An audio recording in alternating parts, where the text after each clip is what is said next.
Okey. Semua dah beli belum Fiqh Sirah ni? Belilah ya. Tolonglah beli. Dekat Shopee ada, dekat ni, dekat kedai ada. Terpulanglah. Order je. Fiqh Sirah ni. Yang dia ada 3 jilid. Dia ada 3 jilid. Ni jilid yang pertama. Kita mula daripada je. So, belilah. Barulah kita rasa pengorbanan tu ya. Okey, muka surat 21. Sumber-sumber sejarah baginda sallallahu alaihi wasallam. Sebelum ni kita dah belajar kan. Sebelum ni kita kenal kenapa kita perlu belajar sirah Nabi sallallahu alaihi wasallam. Kenapa kita perlu belajar sirah Nabi? Sebelum ni dia cerita untuk kita faham akhlak Nabi macam mana. Kan? Untuk kita boleh mencontohi Nabi macam mana. Untuk kita memahami Al-Quran. Kalau kita tak faham sejarah hidup Nabi, macam mana kita nak faham Al-Quran? Al-Quran suruh solat. Aqimus salah wa atuz zakah. Dirikan solat. Macam mana nak solat? Kenalah tengok perbuatan Nabi. So, sejarah hadis Nabi itu membantu memahami. Oh, ketika dalam peperangan Nabi sembahyang macam ni. Peperangan, solat ketika menghadapi musuh. Baru dah faham. Kan? So, penting ya kita belajar sirah Nabi. Sangat-sangat penting. Jangan kata cinta pada Nabi kalau tak kenal sejarah Nabi. Kau boleh hafal. Tahun pertama hijrah apa berlaku. 2 hijrah apa berlaku. 3 hijrah apa berlaku. Hafal. Kalau sekadar cakap je saya cinta, tapi tak kenal. Bohong je tu ya. Bohong. Baik. 21.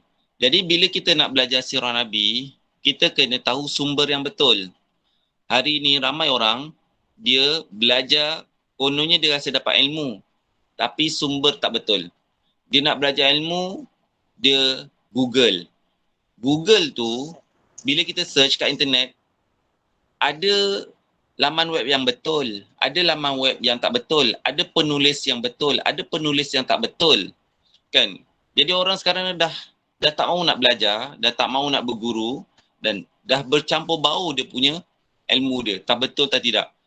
Kan? Yang Syiah lah tulis, yang ajaran sesat lah tulis. So kita kena tahu sumber yang betul. Ya? Baik. Jadi nak cerita tentang Nabi, kena tahulah sumber yang betul. Pertama apa? Syekh Buti kata. So pengarang kitab ni Syekh Buti ya, almarhum Syekh Buti. Alhamdulillah Ustaz sempatlah jumpa dengan Syekh Buti ni.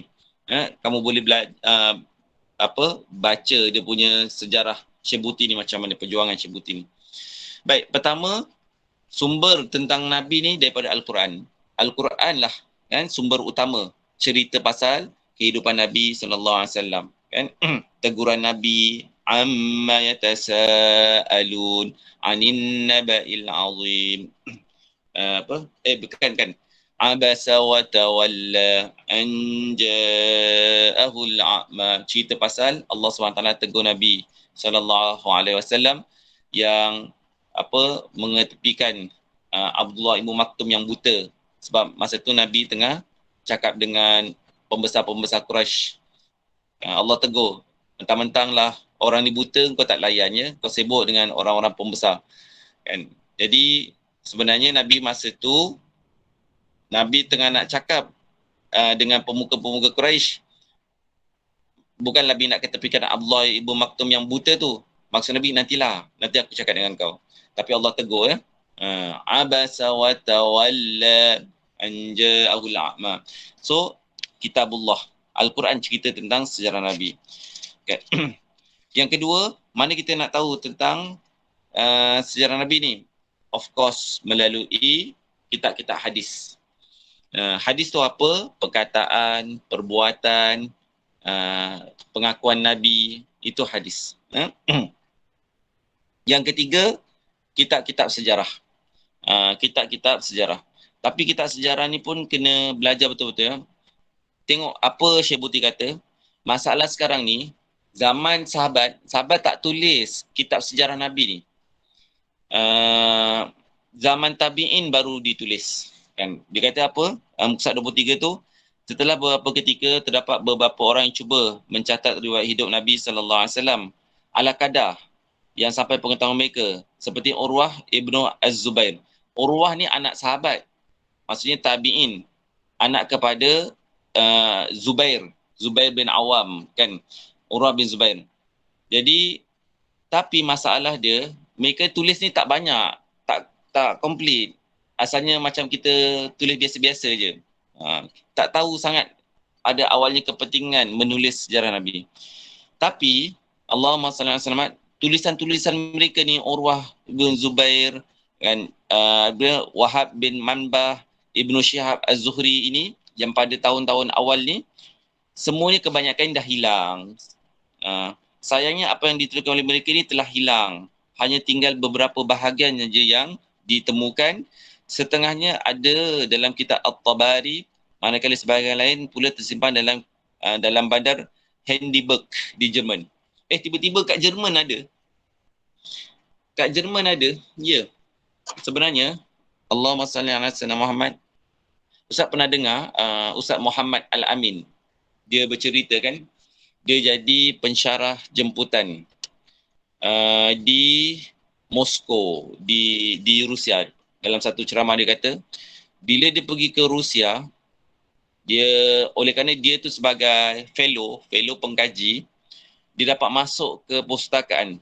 Bila dia masuk ke perpustakaan di Rusia tu, rupanya ada banyak rahsia manuskrip Tanah Melayu disimpan di sana yang kita tak tahu.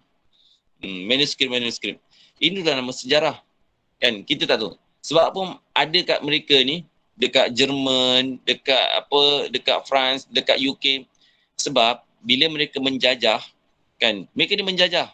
Kan, Perancis, Itali jajah Libya, Perancis jajah Mesir, Belanda jajah Indonesia, kita kena jajah dengan British, kan. Negara-negara Tantan dijajah oleh Rusia. Sampai sekarang pun Rusia nak masuk Ukraine dan sebagainya, kan.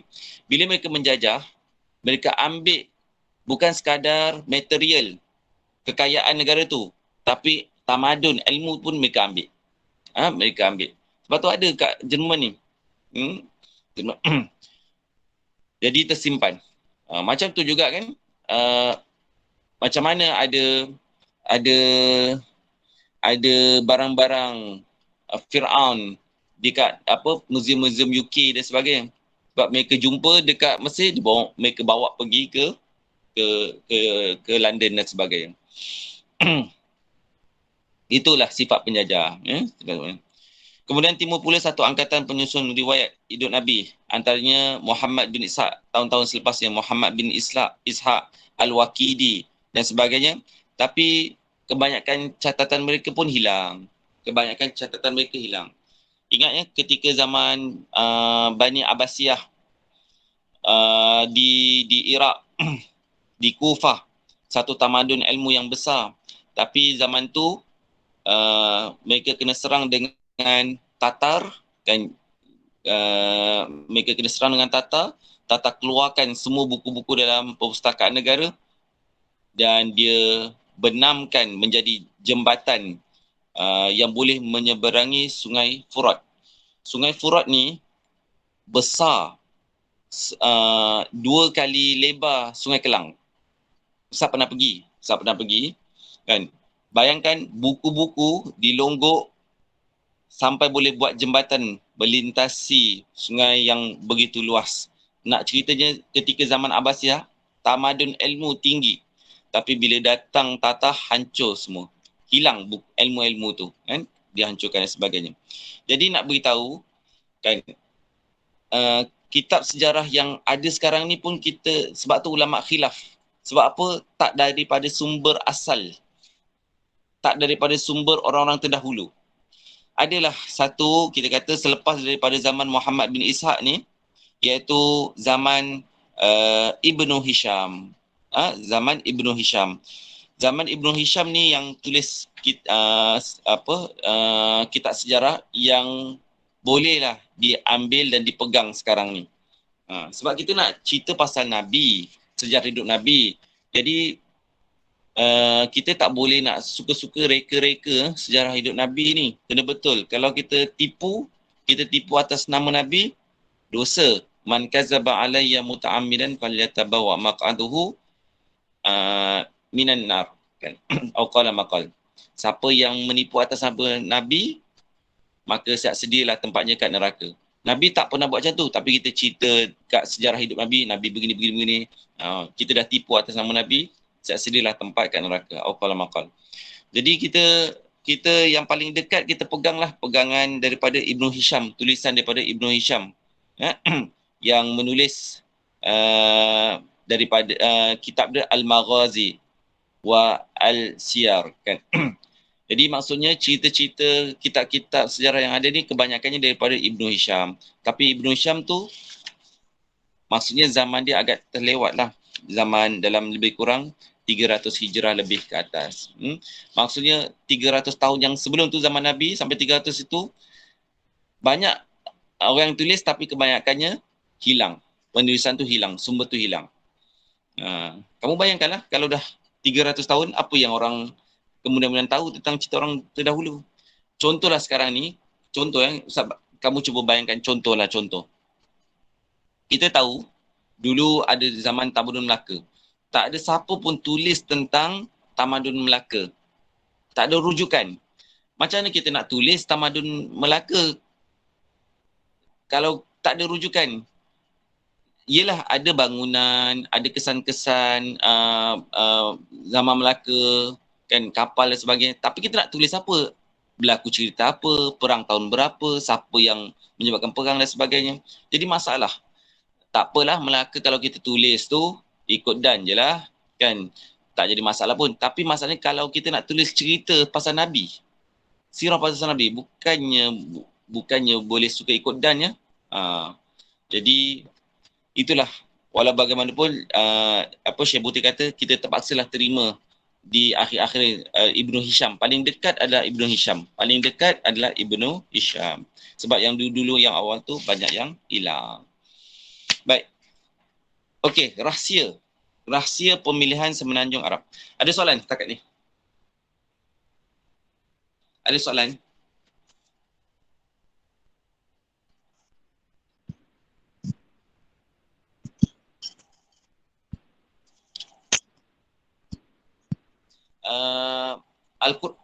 Al-Quran, hadis dengan kitab sirah. Kan, Syekh Buti kata. Tapi masalah dia, Al-Quran pun tak cerita pasal sirah Nabi secara detail. Tak ada. Al-Quran dia umum je. Ya, Al-Quran umum je. Hadis Nabi pun memanglah ada kitab hadis. Tapi kitab hadis tu, dia tak cerita tentang hidup Nabi secara detail. Ini hadis pasal bersugi, ini hadis pasal mandi, ini hadis pasal. Tapi apa yang berlaku sepasnya pasal satu cerita, kronologi, itu tak ada. Kenalah kepada buku sirah.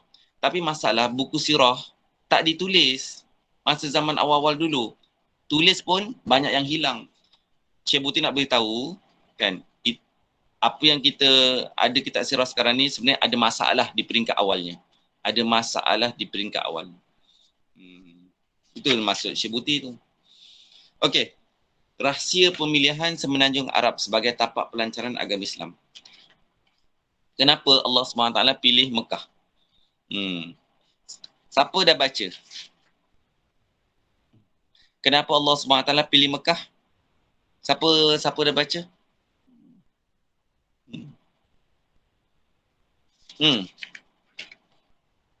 Kenapa Allah SWT tak pilih Nabi tu turun dekat Rom, turun dekat Parsi? Sedangkan Rom dengan Parsi tu dua kuasa besar masa tu. Siapa boleh jawab? Kenapa Allah SWT lahirkan Nabi Muhammad SAW dekat Mekah? Tidak dekat Rom, tidak dekat Parsi. Dua kerajaan besar ketika itu. Kenapa? Siapa boleh jawab? Maksudnya apa? Kalau tak ada siapa pun jawab, tak ada siapa pun baca. Dai, rajin-rajinlah membaca. Dai yang semua rajin-rajinlah membaca. Jangan malas membaca. Iqra' bismi rabbikal ladzi khalaq. Bacalah. Baca. Kan Ustaz dalam mesej Ustaz tu, kan, dai akan baca, Ustaz akan pilih siapa-siapa untuk syarah. Kan? Ini Ustaz je syarah. Penat lah. Ustaz dulu kalau usrah dengan guru Ustaz, dengan lecturer Ustaz, bukan dia yang syarah.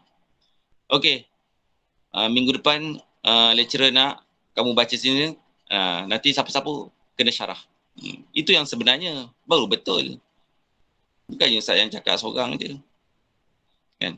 Bila dia syarah tak betul, barulah lecturer tu betulkan. Bukan macam tu. Kamu salah faham tu. Bukan macam tu. Barulah betulkan. Nah, ingat ya, masa zaman Nabi, ada dua kerajaan besar. Rom dengan Parsi. Mekah ni tak ada apa-apa. Tapi kenapa Allah SWT lahirkan Nabi dekat Mekah yang tak ada apa-apa tu? Kenapa? Itu penting tau. Sebab istilahnya kita kata zaman sekarang ni dua kuasa besar. Apa dia? Amerika dengan Rusia. Amerika dengan Rusia. Jadi siapa yang menguasai salah satu daripada negara ni, dia boleh gunakan kuasa dia untuk takluk dunia.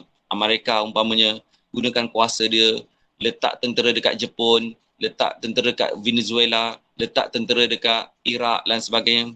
Kan? Maksudnya senanglah nak sampaikan dakwah. Kan? Begitu juga dengan Rusia. Tapi tiba-tiba ada orang yang nak kuasai dunia ni lahir dekat mana? Dekat Nun Ceruk Tanah Melayu kat Malaysia. Yang kapal terbang pun tak ada, kereta kebal pun tak ada, teknologi pun tak ada, saya pun nak berperang. Memang taklah, kena gelak je lah kata. Katalah Malaysia ni nak lawan Amerika. Bukan kata nak lawan Amerika lah. Nak lawan Korea Utara pun, hari tu kes Korea Utara. Hari tu kes Korea Utara. Kan? Bila diplomat Korea tu kena bunuh. Kan? Jadi kes Malaysia terpalit. Nak lawan dengan Korea Utara. Bila dibandingkan kereta kebal Korea Utara ada 3,000. Kereta kebal kat Malaysia ni ada 300 je. Itu pun dah season dah. Dah lama dah, 30 tahun. Terhempasnya kapal terbang Malaysia pun, jet Malaysia pun sebab umur dah tua dah. Kapal terbang umur dah 30 tahun, 35 tahun. Baru ni kan terhempas dekat Pening dan sebagainya. Mati seorang. Sebab apa? Isunya apa? Jet-jet pejuang yang dah uzur dah 30 tahun kan. Nak beli satu jet 1 juta, 1 juta, 5 juta, tak mampu. Tiba-tiba nak berperang dengan Amerika, memang taklah kan.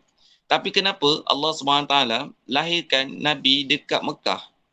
Kalaulah nak orang kata sampaikan dakwah mudah, lebih baik Nabi dilahirkan dekat Rom, negara yang terkenal dan sebagainya, pengaruh kuat dan sebagainya. Tapi kenapa Allah SWT lahirkan Nabi SAW dekat Mekah?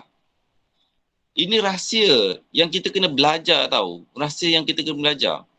Macam mana kita jangan merendah diri. Kan, aku tak ada siapa, aku tak ada harta, aku tak ada kedudukan, aku tak ada ilmu, siapalah nak pandang aku. Kan? Fiqh Sirah ni nak ajar. Maksudnya kalau Allah nak bantu kamu, Allah nak berkehendak, siapa pun kamu, kan, Allah boleh muliakan kamu. Baik, cuba baca dekat muka surat 27. Kenapa Allah SWT tidak memilih Rom dengan Parsi untuk Nabi lahir? Kenapa Allah SWT tak pilih Nabi Muhammad ni di kalangan Bani Israel? Kenapa? Dalam perenggan 27, Semenanjung Arab di masa itu merupakan satu kawasan yang tenang, jauh dan terpencil daripada gejala-gejala huru-hara tadi. Bangsanya langsung tak pernah merasai kemewahan dan kemajuan seperti Parsi yang boleh membawa mereka ke arah kerosakan dan keruntuhan akhlak, dan tidak pula mengagungkan kekuatan tentera yang memuliakan mereka menjajah negara di sekitarnya. Mereka juga tidak menganut falsafah-falsafah yang pelik-pelik. Nak cerita apa? Syekh Buti nak beritahu kenapa Nabi dilahirkan dekat tanah Arab, bukan di Rom dengan Parsi.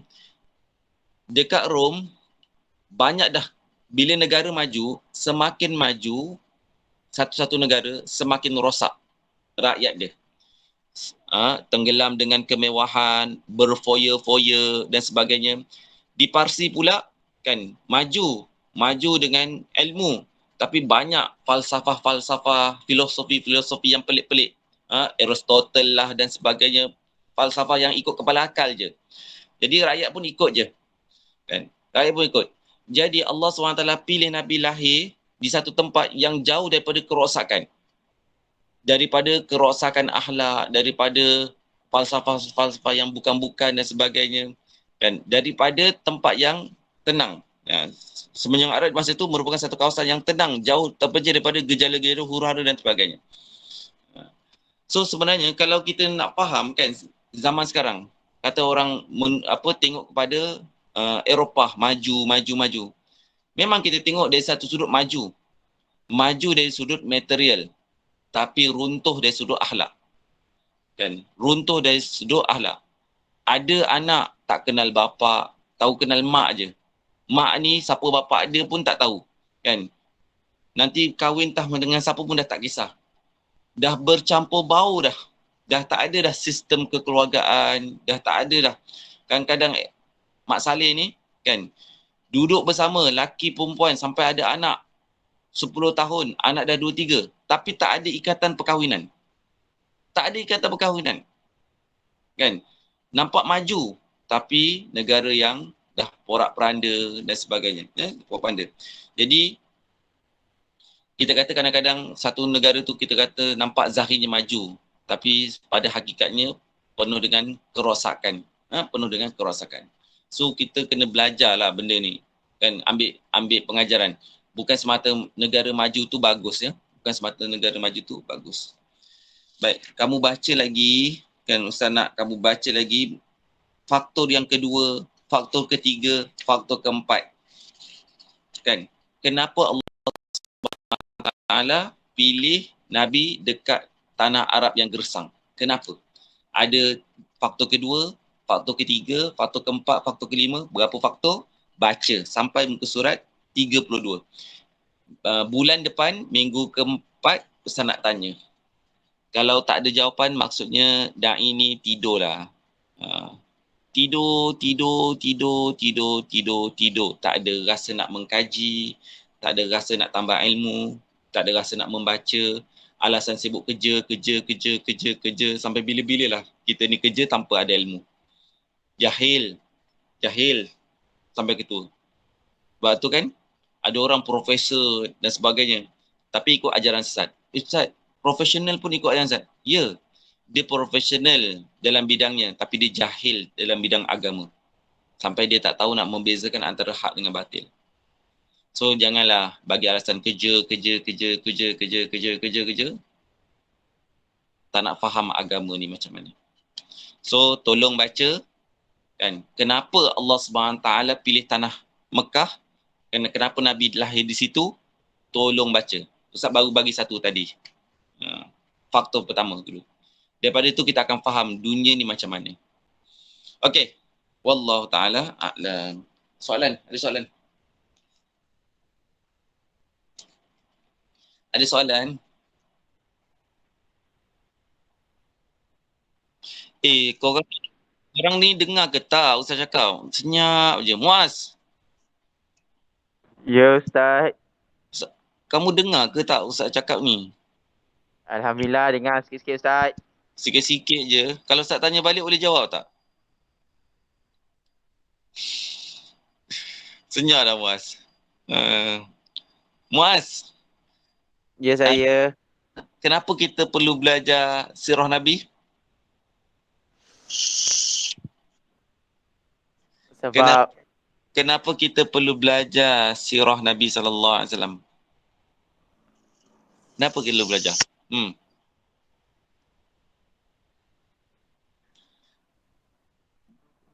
Kenapa Muaz?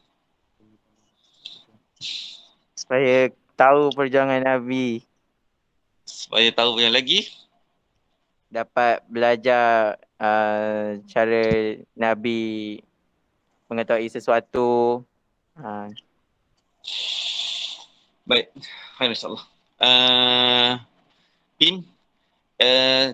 Da'i semua, kalau ada soalan ke apa, bubul lah dekat grup ya. Bubul kat grup, nanti Ustaz jawab. Mungkin soalan kamu tu bermanfaat, jawapan tu bermanfaat untuk kamu dan rupanya bermanfaat pada orang lain. So tolonglah, janganlah ustaz je yang share. Kalau kamu rasa ada benda-benda yang bagus untuk di-sharing untuk semua, share lah. Tapi janganlah mengarut-ngarut janganlah benda-benda yang lara-lara share dalam grup. Share lah kan. Kalau ustaz sempat, ustaz respon lah. Jadi apa yang kita rasa baik untuk di-share pada kawan-kawan semua, tolong share. Okey. Host, doa Rabitah.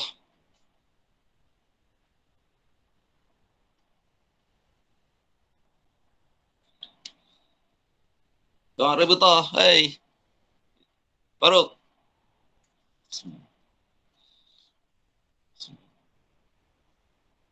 اللهم إنك تعلم أن هذه القلوب قد اجتمعت على محبتك والتقت على طاعتك وتوحدت على دعوتك وتعاهدت على نصرة شريعتك فوثق اللهم رابطاتها وأدم ودها واهدها سبلها واملأها بنورك الذي لا يخبو واشرح صدورها بفيض الإيمان بك يا الله engkau mengetahui hati-hati ini telah berkumpul kerana kasihkan-Mu, bertemu dan patuh padamu, bersatu memikul dakwamu. Hati-hati ini telah berjanji setia, mendaulat dan menyokong syariat-Mu, maka eratkanlah akan ikatannya. Kekalkan kemesraan hati ini, tunjukkan ia jalan yang sebenar. Limpahkan dengan cahaya Rabbani-Mu yang tak pernah padam, dan lapangkan dengan iman. Bismillahirrahmanirrahim. اللهم ارحمنا بالقرآن واجعله لنا إماما ونورا وهدى ورحمة. اللهم ذكرنا منه ما نسينا وعلمنا ما جهلنا وارزقنا تلاوته آناء الليل وأطراف النهار واجعله لنا حجة يا رب العالمين. سبحانك اللهم وبحمدك أشهد أن لا إله إلا أنت أستغفرك وأتوب إليك. بسم الله الرحمن الرحيم.